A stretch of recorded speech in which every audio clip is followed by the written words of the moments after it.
Yeah. It's Tamina. Tamina. Yes. It's very nice to meet you. And where are you? I'm in the den. No. In Dallas, Texas. Oh, that's fantastic. Yes. Is And I'm someone? in Seattle, Washington. Oh, okay. Oh, one of those Okay. blue states. Yes, it is a blue state. Yeah. But Dallas is blue, is it not? Dallas is. It says not. The state isn't, not yet. Yeah. So Who's doing? let me check for Yeah. that. Well, that's fantastic. So I'm recording. David and Linda just got home. They sent me a text that they'll be coming on in a few minutes. They just got here. They were driving from Florida, so they just got in about 15 minutes ago. So there's Okay. a good chance they'll be on tonight. But they asked me to run the meeting for them before Cool. until they show up. And I was the president before, so I know what to do. So I'm gonna just do a really fast meeting, and the only thing we're gonna do is who wants to do the Bob? You want to do the benediction? You're good at that. That's something I know you're very good at. Sure, thanks, Howard. Yes. All right, we'll go ahead. God, we just come before you just in this time of a pandemic. God, we just thank you for the opportunity to meet with friends with shared values, that we can share ideas. And Lord, just bless this time we have together. We pray in your name. Amen. Thanks. I knew you'd do a good job. Just to Bob worked with he was the trainer for the Green Berets, the accelerated learning trainer for the Green. He's a pretty cool guy. He's a good guy to know. Oh, David and What's her name? Unmute. There, Sally. David and Linda. I'm unmuting them. Okay. Do you go to Portland very often?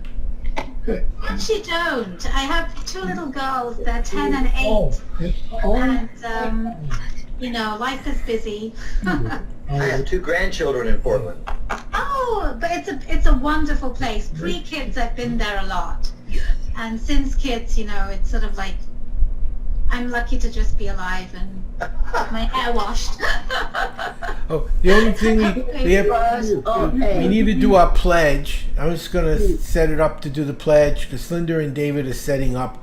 We'll just do our pledge quickly, and then I will turn it over to David and Linda to run the meeting. I pledge allegiance to the flag of the United States of America and to the republic for which it stands, one nation, under God, indivisible, with liberty and justice for all. Okay, David and Linda, do you want to unmute yourselves or no? You can't hear. Okay, then I'll do it for you. I'll take care. Since I don't think there's any new business that I can think of, Linda, can you shake your head? Is there anything we need to do tonight? No? We good? I can't hear you, so I'm going to assume that means no. I'm going to take that as a no. Linda just got back from attending a Rotary conference and is in the middle of the dot. oh, there they go. Okay, Linda, is there any business we need to discuss tonight? Wait a minute. Can you move that over? Can you hear us? Encourage everybody to I don't know if donate she to can the hear us. Foundation, to the Rotary Foundation. Yeah, she would. I went to the Rotary meeting for the foundation. I actually did I think I that. saw you there. I did see you there. Oh, right. Zoom. So that's good. So we had 2 people there, and I recorded it. I'm going to send Linda and David the recording because she does the grants. Is there anything you need to say, Linda? Because you're kind of muted. Okay, we're not now. Can you hear Hi, me? Linda. Nice to meet you. Hi there, Tamina. Nice to meet you. The only thing we did get confirmation that we did get our grant approved for the Mexico project with TB. I've got to call into the Texas Health Department to see when we can get together, if we can order from this side of the border for pickup in Mexico from either HEB or Walmart. So Very we may not have to go down there. That would be good. That would be good. But we just got home at 5:30. So, and actually the thing. And of course my cat is she wants to be lovable. Oh, she's adorable. You know, my cat will sort of walk in front of me and suddenly you'll see a tail. So just warning you. Good. So I was going to Hello, introduce. everybody. I'll introduce the speaker and let her go, and then if there's anything we need to do afterwards, we'll do that. Is that okay? The only two things I had was going to ask you about the foundation seminar, and that we got the deal, the grant Okay. certified. And Richard was there too, so we had two people there. Good. And if do you know how to get to the Rotary video page? Because I'm going to upload the video there. I did it, and I just have to upload it, and then you could look. I know you know what to do already because you've done it a million times, but I recorded it just in case something changed. Very good. Thank you. Okay. Go ahead and introduce our speaker. Tamina is an expert on immigration, and am I correct? And that's a correct. passion, Mm-hmm. and she's going to tell us a little bit about what's going on, and I'm going to turn it over to her. I'm going to mute my mic so you don't get any feedback, and then I'll unmute it when you're done. Well, wonderful. Well, thank you so much for having me. It's such a treat to meet new people, especially during these pandemic days. It's interesting. I'm getting to meet a lot more people than I probably would have done had there not been a pandemic, because I think we're all open to doing these online meetings. So it's just a lovely treat. As you can hear from my accent, I'm an immigrant myself. I moved here from the United Kingdom. I was born and raised there. And then I got married to an American. He was born and raised in New Jersey on the Philadelphia line. And I moved here in 2005. I was a lawyer in the UK, what they're called barristers, trial attorneys, and I had my training in that. I was very new as a barrister when I moved here, and I had to retrain as a lawyer. And I took the New York bar, which living in Washington State made me sort of limited in the areas I could practice, and I fell into immigration law.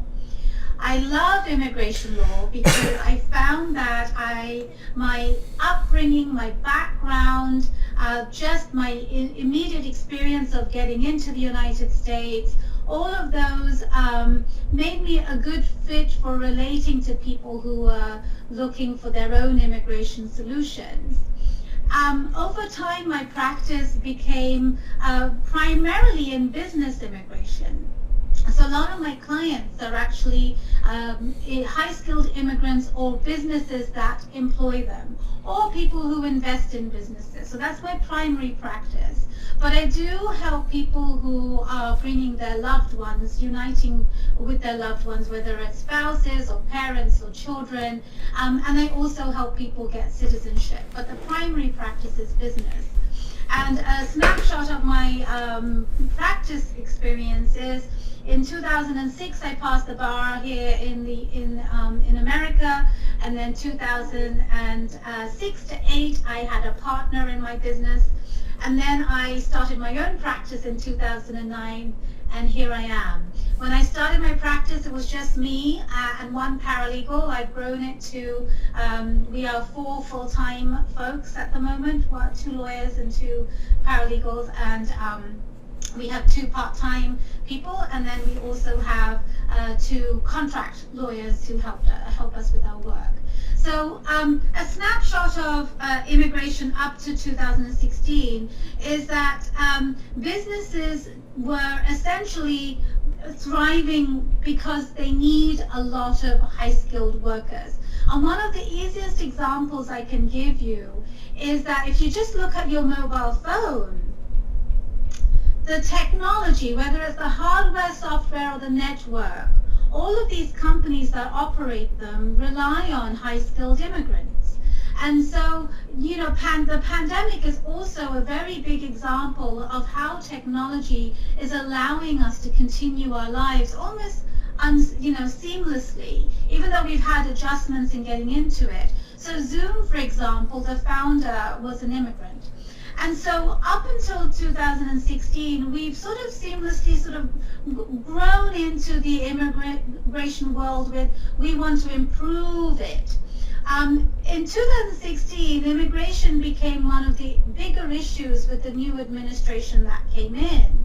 because obviously immigration is not just business and high-skilled immigration. It's really a big system of humanitarian issues as well as family-based immigration.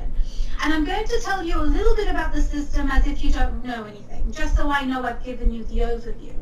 The U.S. immigration system is based on family immigration, employment immigration, and essentially humanitarian immigration. And that I take that to mean the asylum, the refugees, the U visas and T visas. U visas are people who are victims of crimes.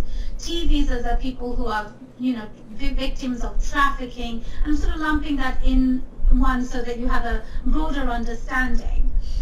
When the U.S. immigration laws were set in the United States, the foundations were set in the 1950s and 60s.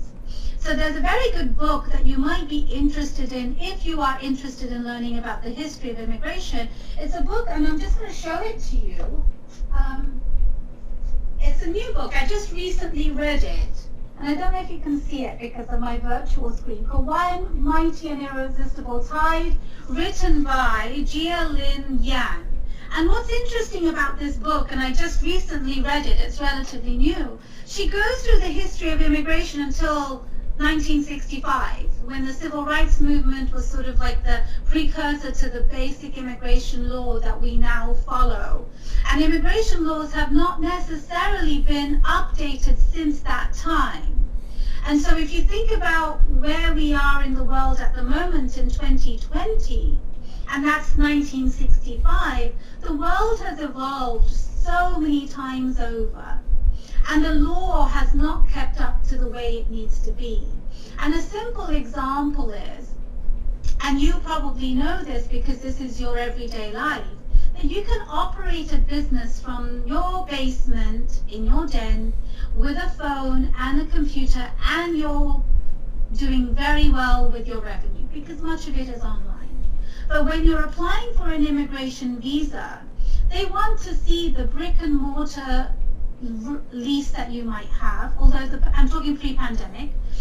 They want to see that you've invested a lot of money in your business, which these days you don't necessarily need as much because sweat equity, investors who are putting money in your business, those can actually generate the capital that you need. And so there are various things that have happened in the modern day that doesn't necessarily reflect the practice, which therefore has implications on how the law is applied to the business, to immigration applications. So family-based immigration, that has not changed, but you might have heard in the last 4 years the word chain migration. And essentially that is alluding to the various relationships. Those have not been modernized at all as well. So when we look at today's immigration, the last 4 years in the news have focused on what's happening at the border, what's happening with refugees, and that dominates most of the news. But what has happened also is that Congress has not necessarily been able to act on immigration. It has been necessary for a very long time, but it just hasn't happened because, meeting of the minds hasn't happened, and that's the most elegant way I can put it, I think. But what is really necessary is to think about the country as a whole and think about how immigration really does help the economy. And one of the things that has been brought to light in the pandemic is how much contribution immigrants are truly making. If you go to the grocery store and see the shiny apples on the shelves, they're being picked by immigrants, mostly. And if you speak to any farmer, they will tell you that they can't find enough workers. I live in Washington State, where the apple industry is a predominant agricultural item, but there are others as well. But I know, going to various conferences, when farmers have come to speak about the predicament that they are in, they will tell you that they simply just don't have enough workers. So while business immigration, I don't necessarily deal with the H-2 visa program, which is for the agriculture industry primarily, but it also goes towards the fishing industry. You know, Alaska is predominantly reliant on what happens with the fishing industry. Those visas also need to be modernized. And so what is happening today, the primary for what is happening today, all of these visa categories have not been modernized, but what this particular administration, the outgoing one administration, they have been using executive orders and regulatory changes to be able to make the changes that they want to see that goes with this particular administration's mottos, which is essentially immigrants are not necessarily helpful for the country. And so the way that gets reflected is that these executive orders and regulatory changes affect the way in which businesses apply for visas and whether they get approved or not. And so a simple example is, which example? So I work with a lot of small to medium businesses because my law firm is a small one. And so when my clients are working for their customers are generally the Googles, the Microsofts, and so they are the vendors, if you like. And so those companies, when they're applying for, let's call it the H-1B visa, they have to show they have enough business with the Microsoft or the Google or whoever their end client is. And in the past, a contract with Google or Microsoft would have been sufficient to get that visa approved. Over time, in the last 4 years, the requirements for how you get that H-1B approved have been constricted.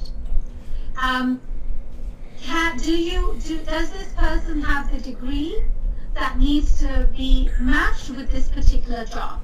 Now, I don't know what your professions are, but if you are in the technology industry, you may know that somebody with a computer science degree can be a computer programmer, a software developer, a computer analyst. And so all of these jobs are actually separate when it comes to immigration. They all have separate job criteria, job duties, the degree that's necessary, and all of those have to match what the employee has. And so over the last 4 years, those definitions are not necessarily definitions. The way the government has adjudicated them has been constricted. They're very much like if you have a statistics degree, you can't necessarily do the computer systems analyst position, for example, which is a growing position given the booming technology industry, or data analyst is a very good example. Data analysts are one of the hottest jobs on earth at the moment. It's because data is everything. Whatever you and I are doing on our computers, whether it's Facebook or shopping or Amazon, that data needs to be analyzed, and it doesn't matter what industry you're in, even if it's the healthcare industry, they need data analysts. But the Immigration Service doesn't actually have a very nice match for a data analyst job. So you can't have a data analyst job per se because there's no code for it. It is going to come in 2021, but the law from 65 hasn't been updated to match it. So that's what we're dealing with at the moment, that our lifestyle is dictating what immigration really needs to be, but the laws are set decades behind. And so immigration reform has been necessary for many, many years, and we have not been able to get that. When you think about refugees and asylum, I know often that is an emotional subject for a lot of people for different reasons, whether you're this side or that side of the aisle. And one of the things that's very important to know is America has been a beacon of hope from the time America was born. And so I would actually invite you to read my first book. What you see on my screen is my book that was released just recently, a few weeks ago. And that talks about some of the work I've done to help the communities, but also highlighting 13 other lawyers who have basically stepped up to help the vulnerable. But my first book, called The Startup Visa, and I'm going to show that to you as well, was written in 2015. I don't know if you can see it. It's called The Startup Visa. And the Startup Visa was really my pet passion. When I started my firm in 2009, the recession was in full swing. And what you may or may not know is if you hire an employee who's not an American worker, they're a foreign person with a visa, that person is actually immediately illegally in the US if they do not have that job. So in 2009, in the highest, peak of the recession, people were coming to me saying, I've lost my job. What do I do? I've always wanted to have my own business. America's backbone really is small businesses. When you're listening to the news about PPP loan and the CARE Act, it's all about the small to medium businesses. Entrepreneurs are known to start businesses and make them thrive. And in fact, if you think about the Fortune 500 companies, a large portion of them are immigrant or immigrant-born descendants. So what I had to do for my book, for the Startup Visa, is I did a lot of research on, the foundation of America. From the settlers when they came to the United States from the United Kingdom as they were persecuted, and at the same time there was a History Channel documentary that came up that I really love. It's called America: The Story of Us. And as an immigrant myself, I didn't really get to read about the history of America as part of my education. But this documentary was really informative for me. It's a summarized version, but it's got beautiful graphics. And it gives you the story from the settlers all the way to modern day. And as an immigration lawyer, I was looking at it from the perspective of what immigrants have done. And from the time settlers came and, they started the economy, the East Coast and West Coast was brought together with the immigrant help who put the train tracks in place, the railways. And they came from Asia. So when you think about the immigrant contributions that have brought us to where we are, often that gets forgotten because Nordstrom is part of our day, every day. Levi's jeans, we think of it as, it's Levi's jeans. We don't think about the immigrants they were once upon a time. Bose, the electronic headphones and the speakers that are world known. He was from India. Not a lot of people know it. If you think about these days of the pandemic, the app WhatsApp, that I don't know if you use or not, but that, was modern day immigrants, Instagram. So what is interesting is America has been a beacon of hope for everyone, whether you are, fleeing from persecution or whether you're coming here to start your dream business. And so what we have seen in the last 4 years is that beacon has been crushed some. Because refugees have not been able to come here, in their lowest numbers have not been able to come here. The asylum laws, through regulation and through policies, have almost been sort of broken into pieces, almost non-existent. And this beacon of hope that we have been, really, has been in jeopardy. And so we really want to make sure that immigration reform is one of the priorities of the next administration. Because really it's a win-win. One of the things that people don't realize is that when you think about refugees particularly, and I don't necessarily work with refugees, it's not my practice, but it's part of my pro bono work and the non-profit I set up in 2018 to help, immigrants who need help in the courtroom, is that often they're fleeing climate change. You know, they're displaced because of, whether it's war-torn or not, climate is a big part of it. You know, the floods and, you know, fires and what have you, and they come here. And one of the things to notice, every $1 that gets spent on a refugee, they actually generate and contribute 3 to the economy. And if you think about what Canada does and has done over the last 4 years, every step that America has taken to constrict or restrict immigration, they've gone the opposite. They're like, okay, well, if you're slowing down your immigration process, we'll speed it up, thank you very much. Because they realize that it's manpower, whether it's for the agriculture industry or for the technology industry, or whether it's just the economy in general.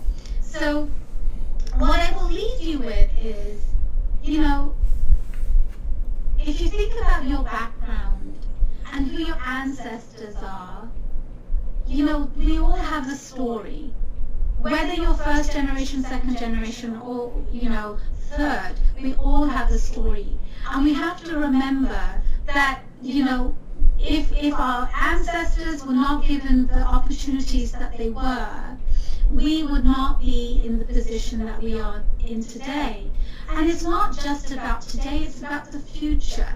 If you think about the economy as a whole, in the last 4 years, the rise of China, the rise of India, the economies are growing, and technology means you don't necessarily need to be in America anymore. And to make sure that America continues to be the superpower that it is, that it continues to command the respect that it has, that it continues to be the beacon of hope that it is, immigration reform has to be part of that equation. And you know, immigration is just one part of everything: foreign policy, climate change, health. I mean, the pandemic is absolutely the single most proof of how connected we are. A tiny little virus that you cannot see with your own eyes in Wuhan, China, has basically caused a global pandemic. And what you take from that is we are connected. We are connected in every single way that you can think of. And so, yes, we have to think of many things, and I feel like we need to give a blessing to anybody who is in power, in office, because it's not an easy job. You cannot please anybody, but they are doing it. And, you know, I've written to our superintendent in our school a couple of times just to say thank you. Because these teachers who just want to teach their children are now faced with being technologists themselves, whether it's in school or not in school, and it's not fun for anybody. But you know, we as citizens have a duty to be good citizens.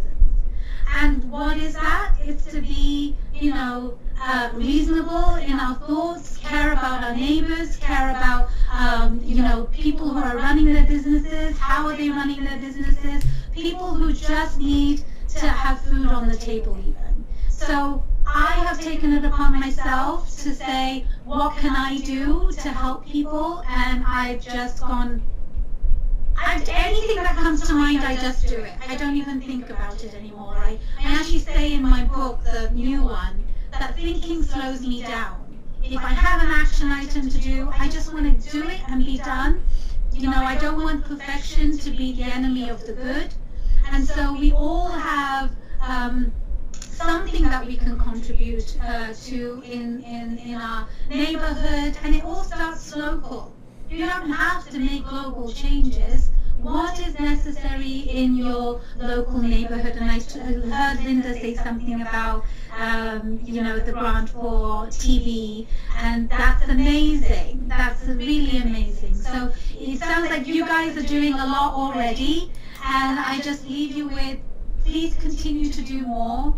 You know, as the administration changes, one of the things I want people to remember is that our work as citizens and good people doesn't stop. We have to continue to help many. So if you have any questions, I'd be happy to answer them. I was going to say, like in the 1860s, the Irish were vilified. They were hated. And then at the turn of the 20th century, it was the Jews and the Italians and, again, the Irish. And where would we be as a country today without them? I mean, yeah, for every Al Capone and Bugsy Siegel, there's 100,000 decent people who built this country into what it is. And now they're doing it with the Mexicans and Hispanics. And yes, they're different, but different is good. When you study biology, our diversity is what makes us a stronger species, that everyone isn't the same. Our genes are different. It gives us a more robust health, because if everyone was the same, one thing comes along, it wipes out the whole human race. But the diversity is what makes us stronger. And all the hate that I've seen for people that are different for the last 4 years has been appalling to me.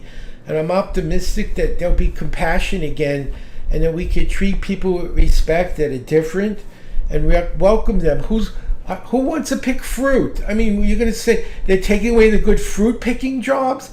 Who wants to stay on a roof in 200-degree weather and put shingles on it? We're lucky to have people who are willing to start at the bottom, work as hard as they can possibly work, and give us a decent life. And their children will be doctors and lawyers and professors.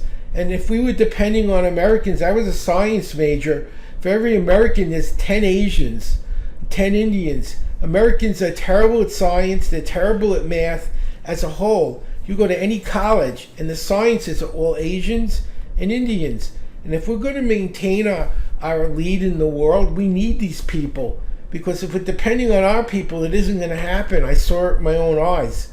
I was in 2 sciences, and there's nobody there that's an American. They're all Asians and Indians, which is fine, because we can use those people's brains to build our own economy, and they'll make us a better country. And that's what I liked about Rotary, is it's embracing all cultures and people and faiths and religion, instead of pointing to one person and you're evil and you don't belong here. There's always going to be people who are undesirable at the bottom because they're broke.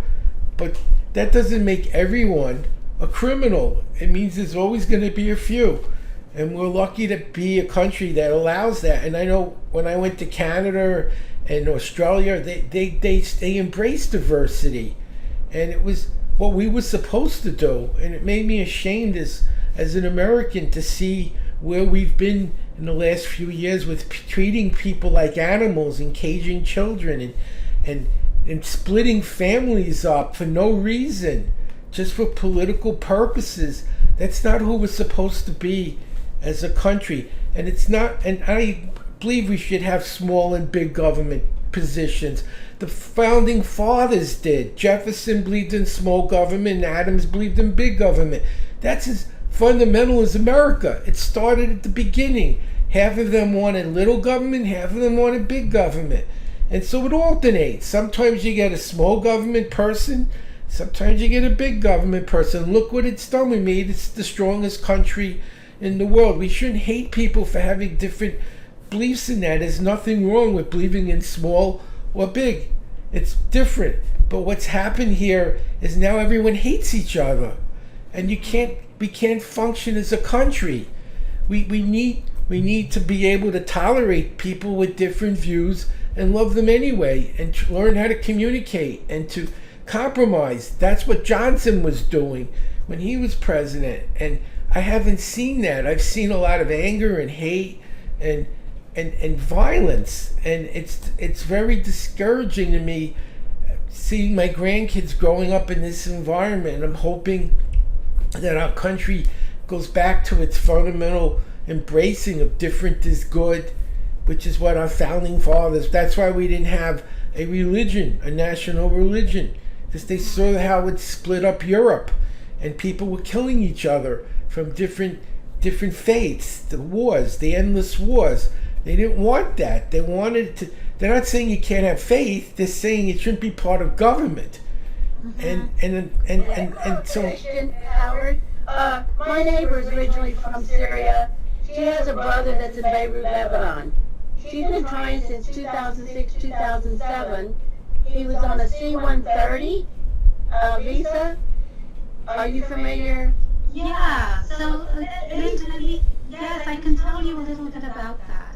Okay, well, he just designs furniture and houses, but they've been trying to come over. He did not finish college, but his kids have. But they cannot get an update. Are you someone that she can contact? I would be honored to help, but in a nutshell, what happens, if you think of a dartboard with the bullseye and the circles going out, family-based immigration is a bit like that. The closer you are in the relationship, the quicker your case will be. And the brother is on the outer skirts. And so the brother, depending on which country you're in, can take anywhere from 15 to 20 plus years. And so that's probably where they're stuck at the moment. And the form I-130 is a universal form that everybody uses in this sort of dartboard I mentioned, but how quickly it goes through depends on how close you are to the bullseye. And so because he's so farther out, it's going to take a while. And so I would be happy to speak with them. One of the things they could do is, one of the reasons I love business immigration is because if you are competent in business, there might be a business opportunity for you. And that could potentially allow a visa to get here. So what is your email address? Sure, it's Tamina, that's my first name. Can I, maybe I'll just put it in the chat. Tamina at WatsonImmigrationLaw.com. And my website is WatsonImmigrationLaw.com. Okay. And so they're very welcome to contact us. And you might find it useful. I have a blog on my website, and we write about things quite often that affect our clients. So we don't write about everything, but everything that applies to our clients, we do a quick update. And because we have a lot of clients and there's too much news, we can't call them up one by one. We ask them to sign up to the blog. And if anything catches their eye about, oh, this could apply to me, then we ask them to contact us. Unless something really applies to somebody immediately, and we'll tell them, hey, you need to change your ways, or we need to re-strategize. So it's a good idea to sign up to that. I also have a podcast. It's called Tamina Talks Immigration, and it's on iTunes, just in case anybody's interested. Thank you. Yeah, well, Howard, thank you so much for inviting me. I'm so honored, and it's so nice to meet you all. We'd love to have you as a member if you'd like to join. You always. Oh yeah, send me some information. The E-Club definitely sounds like it's an interesting thing because it's difficult to go to in-person events, and it sounds like you're not geographically, in one spot. Yeah, Bob's in North Carolina. I'm in Florida. And what I liked about it as a speaker, I don't always know where I'm going to be, but I can watch the video if I miss it. So it's a nice way, and it gives you an opportunity to interact with Rotarians around the world, and that can be very helpful in your business because there'll be Rotary groups in a lot of the countries that you're working with, and you can network with them plus what you have here. And so Rotary is a very, very powerful organization. A lot of the leaders of this country are in Rotary. That's good to know. That's wonderful. What are your businesses? Well, I'm the world's fastest reader. I'm the Guinness record holder. So I teach speed reading and writing and memory. And I was traveling around the world before this happened. I'm hoping that in the early part of next year I get my shots and get back on a plane. But I haven't been on a plane in a year because it's just not safe. I'm 71. It's probably not the... Oh, you look so young for 71. Get out of here. Yeah. That's fantastic. Thank you. Well, I just swam a half a mile before the meeting. I tried. Oh, wow. I swim a half a mile inspiring me. I swim a half a mile every day, and I lift weights, and I write and do books. Wow. And what do you write? I'll tell you what. Let me take your email, and I'll set you up with my program as a gift. Let me write it down. Yes, I would love to. As a thank you. Hold on. I'll send you an email from my. Let me get in my calendar, and I'll put you in. Yes. Tahina. And then Richard, what do you do? I'm a professor at university in North Texas. Oh, that's wonderful. What do you teach? I teach teachers. Oh, how wonderful. I supervise student teachers and go visit them in their class. I'm like their interns. Love it. I go and tell them what they're doing right and wrong. And That's fantastic. It sounds like fun too. fun. Well, I didn't do it this semester, and I'm applied for next semester, but I don't know if I want to go next semester. Yeah, it's scary. It's scary at our age to be with young people. It's not that we don't want to be with them. We don't want to die. That's right, that's right. I mean, and you know what I mean when I say I feel for teachers, because, when it comes to elementary, middle, and high school, you don't have a choice. And, these teachers are working so hard. I just had my parent-teacher conference today with one of them, and it's just a delight to see how they've adjusted to connect to the kids, to be able to bring out their potential. Linda, what do you do? I'm retired at Disney World. Oh, wonderful! That's fantastic. Linda's like a super Rotarian. She's, there's people in an organization, and there are people that make the organization work. Linda and David and also Richard are the kinds of people that really go beyond just being in a group. They do a lot for the organization globally. So That's wonderful. That was my main product, which is a white pigment. And I had 11 states plus Mexico. And so I traveled a lot. Okay. And you tell what you did. I designed airplane parts. Wow. They made me go day on the V2 bomber. I had 25 people working on that. Oh, man. Wow. Wow, that's amazing. yeah, and, Oh, people. Yeah. and Bob just retired from the military. He was a sergeant major in the Green Berets, and he was doing a lot of the training. Bob, you want to tell her a little about you? Yeah, sure. I really enjoyed the presentation tonight. Thank you for sharing. Thank you for your dedication to help, especially those who are potentially underprivileged or underrepresented. But thank you. I work for the state of North Carolina now as a contractor, helping small businesses to work and sell to the federal government. Just retired after 30 years in the Army, so I know a thing or two about the government. I was in Special Forces in the senior rank, so I got to have the privilege of developing a lot of soldiers and high-performing organizations, and that's how Howard and I became friends. I said, okay, I want to teach the best by the best. So I went out and found the best, and that's when I found Howard and brought him in, and was able to work with our soldiers to increase their learning capacity and their learning abilities, because this is the most untapped resource, in commodity in our society today, and it's our brains, it's our creativity, it's our potential. So, but anyway, so I'm really excited to be a part of the team here on the Rotary Club, and they mentioned it a little bit, not too much. One thing Rotary does too is they have a lot of special programs, and actually starting up is one on suicide prevention, and that's going to be starting up in December. So I'm going to help to participate in that, because veterans are also underrepresented. Yeah. Unfortunately, 20 veterans in active duty take their lives every single day. So imagine that tomorrow when you wake up or when you go to bed tonight. 20 men and women, for whatever reason, have taken their life today. That's a terrible statistic that I believe we can turn around, and I know Rotary's on point and on mission for that. That's amazing. I want to do another program with you, Bob, at the beginning of the year for the Wounded Warriors. I thought that would be a good time to do it. Yeah, absolutely. Thank you. Yeah, and Howard volunteers his time and his expertise to help our wounded warriors so that they can transition. Transition is very, very tough. Try transitioning in life with PTSD, traumatic brain injury. You're already at a disadvantage. So Howard stepped in definitely to help meet that need, and that'd be great, Howard. Thank you. That's amazing. I just a little tidbit before I go.